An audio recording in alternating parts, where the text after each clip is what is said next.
बढ़ते भारत की शान।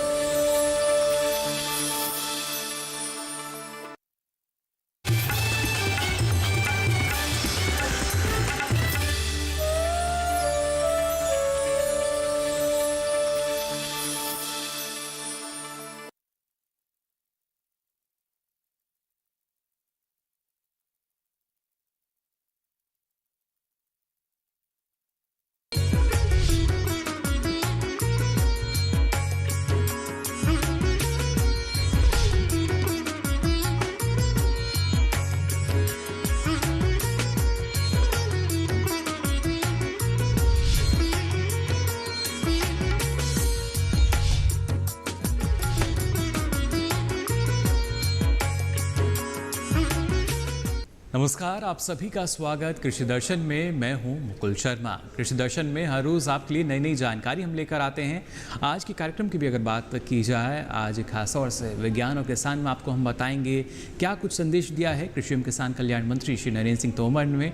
साथ ही कृषि स्टार्टअप में बात करेंगे जल देवी की। जी हाँ, काफ़ी रोचक एक कामयाबी की दास्तां आपके लिए हम लेकर आए हैं। और आखिर में बात करेंगे फार्मिंग इंडिया की। तो चलिए शुरुआत करते हैं कार्यक्रम की।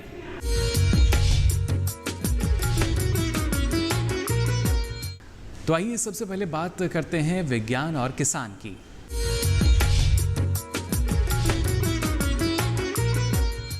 किसान बहनों भाइयों, हम सभी जानते हैं कृषि एवं किसान कल्याण मंत्रालय लगातार किसानों के हित में फैसले ले रहा है। अलग अलग योजनाओं का क्रियान्वयन किया जा रहा है जिससे किसानों को भरपूर फायदा मिल सके। आने वाले समय में किस तरीके से जो किसान हैं वो लाभ ले सकते हैं, इस बारे में कृषि एवं किसान कल्याण मंत्री श्री नरेंद्र सिंह तोमर ने खास बातचीत में जानकारी दी। इस वक्त हमारे साथ मौजूद है केंद्रीय कृषि एवं किसान कल्याण मंत्री नरेंद्र सिंह तोमर। आइए उनसे हम बात करते हैं। एक मीटिंग की गई अलग अलग राज्यों के कृषि मंत्रियों के साथ और जो केंद्र शासित प्रदेश हैं उनके मंत्रियों के साथ, और कुछ प्रावधान भी रहे। इसमें 3 एजेंडे थे। क्या मुख्य एजेंडा रहा इसमें?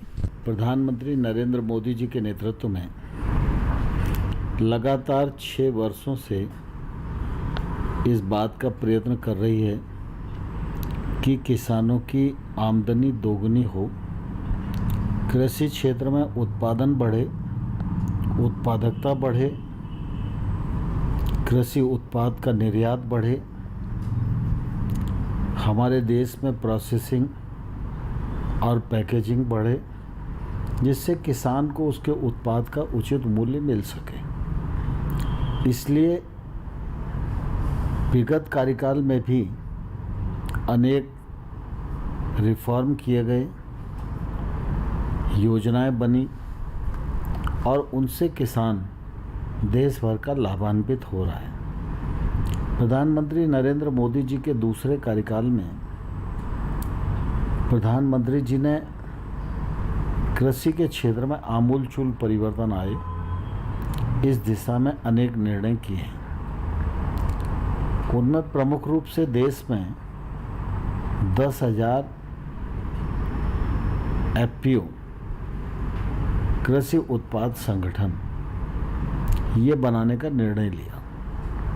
हमारे देश में लगभग 85% किसान छोटे और मझोले हैं। छोटे किसान का रकबा छोटा है, इसलिए वो बड़ी पूंजी का निवेश नहीं कर सकता, उसकी माली हालत भी ठीक नहीं है और निजी निवेश भी उसके पास तक नहीं पहुंचता। उसका उत्पादन भी छोटा होता है। उत्पादकता बढ़ाने के लिए जो उसको गाइडेंस की आवश्यकता होती है उससे भी वो उपेक्षित रहता है। उसका जितना उत्पादन होता है उसको भी अच्छे मूल्य नहीं मिल पाते और इसलिए प्रधानमंत्री जी ने कृषि उत्पाद संगठन बनाए जाएं, जिसमें छोटे छोटे किसानों के समूह बने। वो सारे समूह में किसान आकर विचार करें, प्रशिक्षण लें और चूंकि वो ऑर्गेनाइज हो जाएंगे तो जो किसान को उत्पादन के क्षेत्र में, खेती के क्षेत्र में आवश्यकताएं होती हैं, चाहे वो सीड की हो, चाहे वो फर्टिलाइज़र की हो, चाहे वो पेस्टिसाइड की हो, सिंचाई की हो, ये सब आवश्यकताएं भी सामूहिक हो जाएंगी। और जब सामूहिक रूप से इन आवश्यकताओं को पूरा करेंगे तो ये सब आवश्यकताएं थोक भाव पर पूरी होंगी। इससे लागत में कमी आएगी। जो प्रोडक्शन है उसका वॉल्यूम बढ़ जाएगा, तो इस प्रोडक्शन को एक राज्य से दूसरे राज्य में भी किसान बेच पाएगा। इससे उसको अपने उत्पादन का उचित मूल्य प्राप्त हो सकेगा। ये एफपीओ किसान का उत्पादन बढ़े, उसके खेत की उत्पादकता बढ़े, उसमें टेक्नोलॉजी का कैसे उपयोग हो सकता है। तो 300 किसानों का समूह होगा तो वो टेक्नोलॉजी का भी उपयोग कर सकेंगे। सभी किसानों की ट्रेनिंग भी हो सकेगी। वो क्लस्टर खेती की ओर भी प्रवृत्त हो सकेंगे। और इस दृष्टि से एफपीओ 10,000 बनाना और किसान के जीवन स्तर में सुधार लाना, यह एक क्रांतिकारी कार्यक्रम है। इसी प्रकार से आत्मनिर्भर भारत अभियान के अंतर्गत प्रधानमंत्री जी ने पिछले दिनों 20 लाख करोड़ का एक पैकेज घोषित किया था, जिसमें कृषि क्षेत्र में 1 लाख करोड़ रुपया, मछली पालन के क्षेत्र में 20,000 करोड़ रुपया, पशुपालन के क्षेत्र में 15,000 करोड़ रुपया, हर्बल खेती के लिए 4,000 करोड़ रुपया और मधुमक्खी पालन के लिए 500 करोड़ रुपया, फूड प्रोसेसिंग इंडस्ट्री छोटी लगे उसके लिए 10,000 करोड़ रुपए, ये प्रावधान किया। और इसलिए 1 लाख करोड़ जो आपका कृषि के क्षेत्र में निवेश है, उसके लिए योजना बन गई है। उसको मंत्रिपरिषद ने अपनी स्वीकृति दे दी है। इस योजना के अंतर्गत ब्लॉक स्तर तक कृषि अवसंरचना का निर्माण होगा। वेयर हाउस बनेंगे, कोल्ड स्टोरेज बनेंगे। कोल्ड स्टोरेज में टेक्नोलॉजी का उपयोग होगा। जहाँ जिस प्रकार का उत्पाद है उस उत्पाद के अनुसार कोल्ड स्टोरेज और वेयर हाउस बने। इलेक्ट्रॉनिक प्लेटफॉर्म होंगे तो ग्रेडिंग मशीनें बड़ी तादाद में लगें। इस दृष्टि से ये पूरी योजना बनी है। तो आज प्रमुख रूप से हम लोग देश भर के एग्रीकल्चर मिनिस्टर के साथ जो बातचीत कर रहे थे, इन दोनों परियोजनाओं पर कर रहे थे कि वो एफपीओ के काम में भी गति लाएं और जो 1 लाख करोड़ रुपए का इंफ्रास्ट्रक्चर फंड है, इसका उपयोग भी नीचे तक ठीक प्रकार से हो, जहां आवश्यकता है वहां हो। मुझे प्रसन्नता है कि सभी राज्यों ने बड़ी उत्सुकता दिखाई और उत्साहपूर्वक उन्होंने इन दोनों कार्यक्रमों को लिया है। और मुझे पूरा विश्वास है कि जिस प्रकार के उनके सुझाव आए हैं और जिस प्रकार का उत्साह दिखा है, यह एग्रीकल्चर इंफ्रास्ट्रक्चर फंड और एफपीओ, ये दोनों हमारे कार्यक्रम कृषि के क्षेत्र में आमूलचूल बदलाव लाने में आने वाले कल में समर्थ होंगे। ये संगठन ठीक प्रकार से खड़ा हो सके और आत्मनिर्भर बन सके, इस दृष्टि से केंद्र सरकार 15 लाख रुपए तक की मदद एक एफपीओ को करेगी, जिसमें वो एक अकाउंटेंट का व्यवस्था कर सकते हैं, ऑडिट की व्यवस्था कर सकते हैं। उसके लिए उनको लीगल ओपिनियन लेना है, किसी वकील की सहायता चाहिए तो वो भी ले सकते हैं। और जो अन्य आवश्यक एक ऑर्गेनाइजेशन को खड़ा करने के लिए इसमें 15 लाख रुपए उनको केंद्र सरकार की तरफ से दिए जाएंगे, जो 6,500 करोड़ रुपए का फंड है उसमें से। दूसरा, ये एफपीओ ठीक प्रकार से काम कर सके, इसके लिए एक एजेंसी प्रोफेशनली हम लोग हायर करेंगे, जिसको सीबीओ कहा गया है। और वो एजेंसी को हम लोग 25 लाख रुपया प्रदान करेंगे 5 साल के लिए। इस एजेंसी का काम होगा कि एक तो उस ज़िले को मैप करना कि उस ज़िले में कौन से ब्लॉक में कौन सी जिन्स पैदा हो सकती है, किसका क्लस्टर खड़ा हो सकता है, वहाँ की जलवायु क्या है और वहाँ की जलवायु के अनुसार कौन सा उत्पाद उनको बोना चाहिए, तो ठेठ बुआई से लेकर कटाई तक और उसके बाद उसका प्रोसेसिंग करना है, लेबलिंग करना है, पैकेजिंग करना है, मार्केटिंग करना है। तो प्रारंभ से लेकर अंत तक किसान का सहयोग करने के लिए वो सीबीओ रहेगा। उस सीबीओ पर भी केंद्र सरकार 25 लाख रुपया खर्च करेगी, जिससे कि एक एफपीओ खड़ा हो और जिन उद्देश्यों के लिए उसको बनाया गया है वो उद्देश्य किसान की आमदनी बढ़ाना, किसान के जीवन स्तर में बदलाव लाना, खेती की उत्पादकता को बढ़ाना और खेती का जीडीपी में अधिकतम योगदान हो सके ये सुनिश्चित करना। इस दृष्टि से ये अपने उद्देश्य को प्राप्त करेगा। एग्रीकल्चर इंफ्रास्ट्रक्चर फंड है, इसके माध्यम से खेती के क्षेत्र में बड़ा निजी निवेश होगा और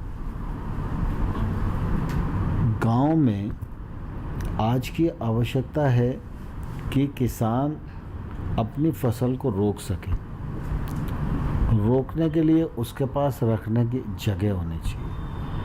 अगर जो फसलें ऐसी हैं जिनको कोल्ड स्टोरेज में रखा जाना है तो कोल्ड स्टोरेज होना चाहिए। कोल्ड स्टोरेज भी वर्तमान टेक्नोलॉजी के हिसाब से होना चाहिए, क्योंकि आलू को रखना है तो अलग टेक्नोलॉजी है, मौसम्बी को रखना है तो अलग टेक्नोलॉजी है, केले को रखना है तो अलग टेक्नोलॉजी है, प्याज को रखना है तो अलग टेक्नोलॉजी है। तो जिस क्षेत्र में जो पैदावार होती है उस क्षेत्र के हिसाब से वहाँ कोल्ड स्टोरेज और कोल्ड चेन की स्थापना होनी चाहिए। तो कृषि से संबंधित जो आवश्यक अधोसंरचना है वो इस फंड के माध्यम से गांव-गांव तक पहुँचे, यह प्रयत्न हमारा है। और इसमें हम लोग प्राथमिकता देंगे जो नीचे सहकारी समितियां पैक्स हैं उनको, एफपीओ को, एसएचजी को, कृषकों के समूह को, कृषि उद्यमियों को और स्टार्टअप को।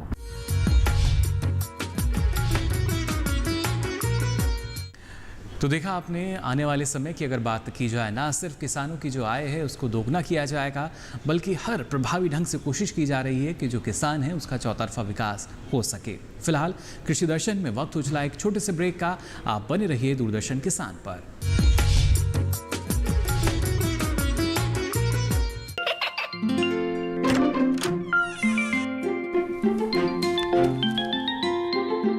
ये क्या हो रहा है? काशवी, इतने कम मार्क्स? काशू बेटा पढ़ा करो, पढ़ोगी नहीं तो आगे कैसे बढ़ोगी? मम्मा मैं भी तो आपसे यही कहना चाहती हूँ, पढ़ा करो। आप पढ़ोगे नहीं तो आगे कैसे बढ़ोगे? मतलब?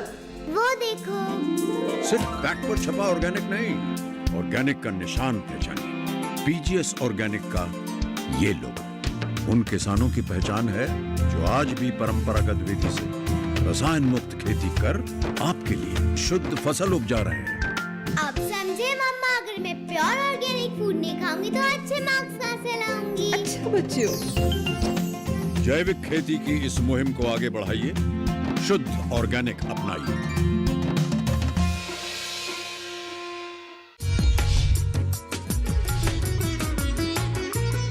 ब्रेक के बाद आप सभी का एक बार फिर स्वागत कृषि दर्शन में। अब हम पहुंच चुके हैं हमारे दूसरे सेगमेंट कृषि स्टार्टअप में।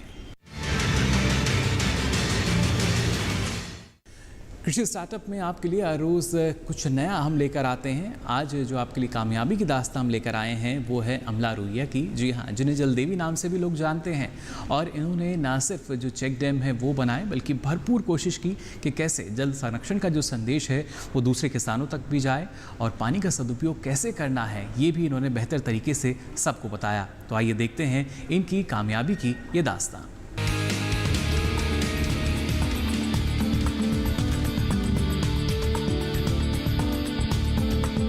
अमला रुइया को राजस्थान समेत देश के तमाम राज्यों के गांव वाले इन्हें जल देवी के नाम से जानते हैं।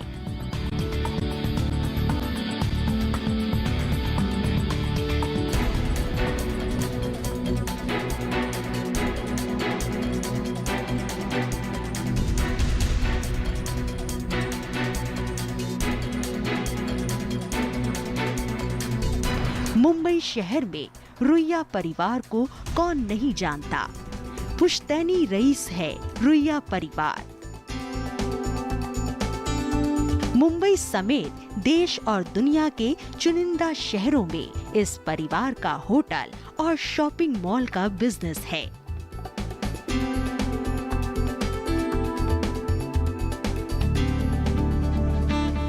और रुइया परिवार की प्रमुख है अमला रुइया।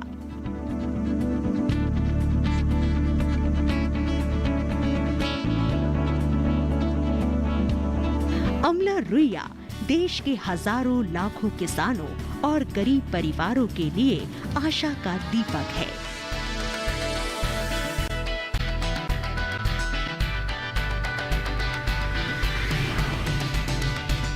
अपने प्रयासों से अमला रुइया ने पूरे देश में जल क्रांति का अभियान चलाया है।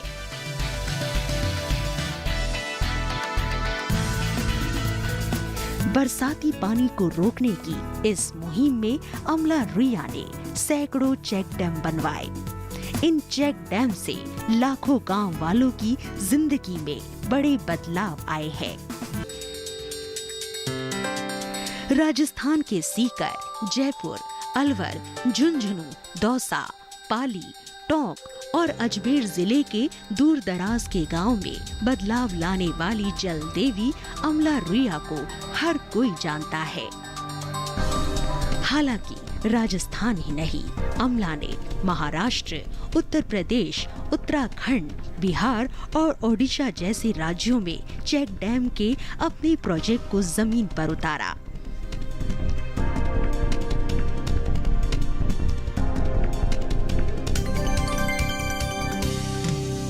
ये जल क्रांति गांव, शहर और राज्य तक नहीं, ये क्रांति देश और दुनिया के लिए है। सिंधु नदी के जल के लिए पाकिस्तान और ब्रह्मपुत्र के लिए चीन से हिंदुस्तान के संबंध कड़वे होते जा रहे हैं। आने वाले वक्त में किसी ने भविष्यवाणी भी की है कि अगला विश्व युद्ध जल के लिए होगा, लेकिन अमला रुइया जैसी नायिका ऐसे युद्ध के खिलाफ है। इसीलिए उनकी ये जल क्रांति ने जन्म लिया है। पालर पानी के कुंड से काम शुरू हुआ। जगह रामगढ़ को चुना गया। उसकी भी खास वजह थी, क्योंकि अमला के पूर्वजों ने इन्हीं जगहों पर वहां कुंड बनाए थे। दरअसल भौगोलिक वजह से रामगढ़ के चेक डैम नहीं बनाए जा सकते थे, क्योंकि रामगढ़ एक कटोरे के आकार का था। इसीलिए पीने के पानी के कुंड बनाना शुरू किया।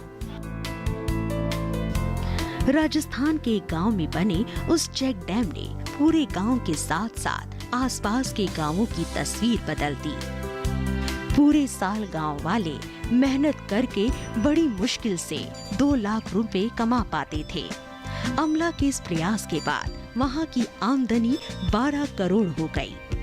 पहले 2 साल में अमला ने 4 से 5 चेक डैम बनाए, लेकिन इन चेक डैम से जो परिवर्तन दिखाई दिए, उसने अमला रुइया को हौसला दिया। अमला रुइया ने देश के किसानों में शक्ति का संचार किया है। उन्हें उनकी ताकत से परिचित कराया है। उन्हें ये सिखाया है कि वो चाहे तो अपनी मेहनत और सूझबूझ से कुछ भी कर सकते हैं, कैसी भी विपरीत परिस्थितियों से लड़ सकते हैं।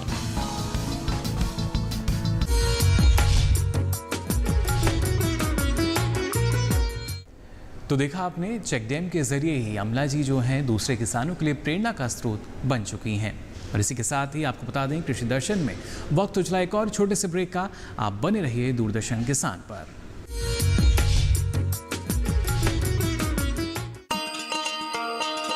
किसान भाइयों, गांठ बांध लो, गांठ बांध लो। बात बहुत है काम की, समृद्धि के पैगाम की। मिट्टी के मिजाज को समझो, मिट्टी के हर राज को समझो। मिट्टी की तुम जांच कराओ, मुफ्त सॉइल हेल्थ कार्ड ले जाओ। कभी मुनासिब बीज लगाओ, सही किस्म की खाद ले आओ, जितनी जरूरी उतनी डालो, सही मात्रा खुद पहचानो, इसको अपना मंत्र बना लो, मिट्टी की सेहत तो जानो। बात बहुत है काम की, कम लागत अधिक वरदान की, किसान भाइयों गांठ बांध लो। आज ही मिट्टी की जांच कराएं, राज्य सरकार के कृषि अधिकारी से संपर्क करें और मुफ्त में सॉइल हेल्थ कार्ड पाएं। कृषि और किसान कल्याण मंत्रालय द्वारा किसान हित में जारी। सूखा हो या बेमौसम की बरखा हो, कीड़ा लगे खेत में या दुविधा हो, बहुत ही कम प्रीमियम पे पूरी हो भरपाई, फसल बीमित रहे कटाई के बाद भी भाई। हाँ, ऋणी या अऋणी अब हर किसान लाभ उठाए, एक मौसम एक दर है, सब किसान बीमा कराए, प्रधानमंत्री फसल बीमा योजना से हर किसान मुस्काए। कृषि और किसान कल्याण मंत्रालय द्वारा किसान हित में जारी। ब्रेक के बाद आप सभी का एक बार फिर स्वागत कृषि दर्शन में। अब हम पहुंच चुके हैं हमारे आखिरी सेगमेंट, जिसमें हम बात करेंगे फार्मिंग इंडिया।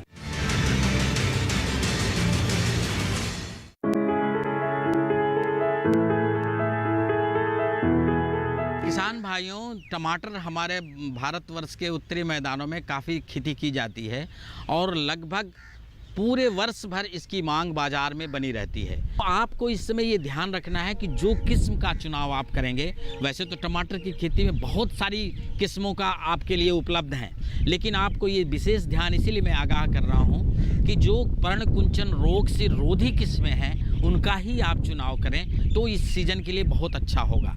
और अक्टूबर के मौसम के लिए तो बहुत सारी वैरायटीज़ हैं, उसको आप खेती कर सकते हैं। तो आप जब अभी बुआई की बात समय जो हम कर रहे हैं कि आप मध्य जून से लेकर के पूरा जुलाई में आप इसकी नर्सरी की टमाटर की डालेंगे, तो उसके लिए जो उपयुक्त किस्में हैं कि आप देखें, पंजाब से हमारे जो कुछ किस्में निकाली गई हैं जो कि काफ़ी बहुत ही अच्छी हैं और उनकी उपज भी अच्छी मिलती है और उनका साइज़ भी 80 से 90 ग्राम तक का होता है हर टमाटर का, और लाल रंग के होते हैं, और इसमें सीमित बढ़वार वाली फसल है, तो जिससे आपको बहुत ज़्यादा ये सहारे की आवश्यकता नहीं पड़ती है चढ़ाने की, तो आप खुले खेतों में उसकी खेती कर सकते हैं, जिसको हम लोग डिटर्मिनेट ग्रोथ हैबिट वाला बोलते हैं। तो उसमें पूसा बरखा 1, पूसा बरखा 2 और पूसा बरखा 4, ये जो 3 किस्में हैं हमारे पंजाब कृषि विश्वविद्यालय ने निकाली है, जो बिल्कुल ही लीफ कर्ल वायरस रेजिस्टेंट किस्में हैं। ये हमारे किसान भाइयों के लिए बहुत ही उपयुक्त हैं।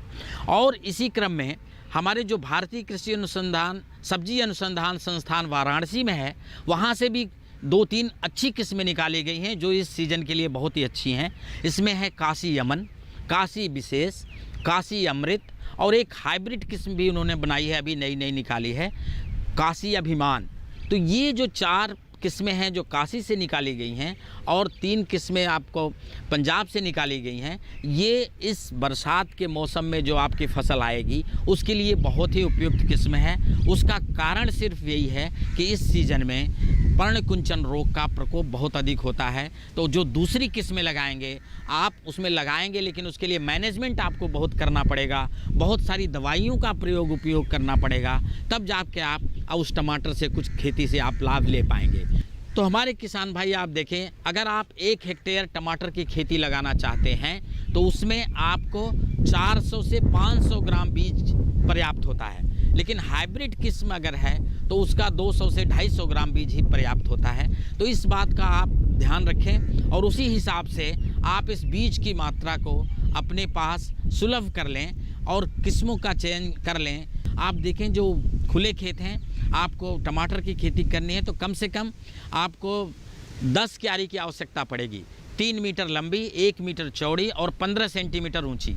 इस तरीके से आप 10 क्यारी बनाएंगे और हर क्यारी में लगभग 40 ग्राम के आसपास बीज की आप बुआई करेंगे तो आपके अच्छे पौधे तैयार होंगे।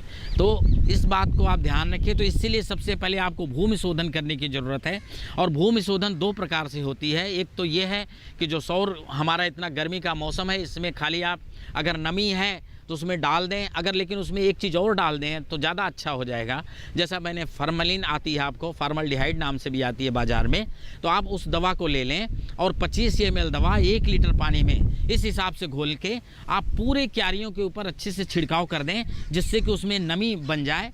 और नमी हो जाने के बाद जो सफ़ेद पॉलीथीन की सीट आती है, चद्दर आती है, वो 15 से 50 माइक्रोन वाली, उसको लेकर के आप उसको चारों तरफ से उसको ढक दें और साइड से इतनी मिट्टी से दबा दें साइड को कि उसके अंदर हवा पास न कर सके, बिल्कुल टाइट बंद कर दें। तो जो धूप पड़ेगी अंदर और नमी जो नीचे है उसके अंदर वाष्प पैदा होगा, और वाष्प होने से जो अंदर की ज़मीन के नीचे फफूंद या कीड़े मकोड़े हैं वो स्वतः ही नष्ट हो जाएंगे। तो इससे काफ़ी हद तक आपकी बीमारी दूर हो जाएगी। तो आप जब इस तरीके से कर रहे हैं, उसके बाद आप उस पॉलीथीन को हटाएं। पॉलीथीन हटाने के बाद 1 हफ्ते तक पॉलीथीन को ढके रखिएगा। उसके बाद हटाएं। हटाने के बाद उससे थोड़ा सा फावड़े से लेकर के मिट्टी को खोल दें, हल्का सा गुड़ाई कर दें, तो जिससे उसके अंदर जो गैस भरी हुई है दवा की वो धीरे धीरे 4-5 दिनों में निकल जाएगी। उसके बाद फिर आप खेत की तैयारी करें।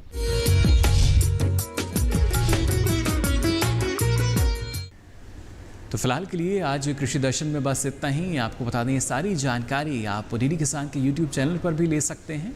लेकिन जाने से पहले अगर आप अपना कोई सुझाव या अपना संदेश हम तक पहुंचाना चाहते हैं तो आप हमें पत्र लिख सकते हैं। पत्रव्यवहार के माध्यम से आप हमसे जुड़ सकते हैं।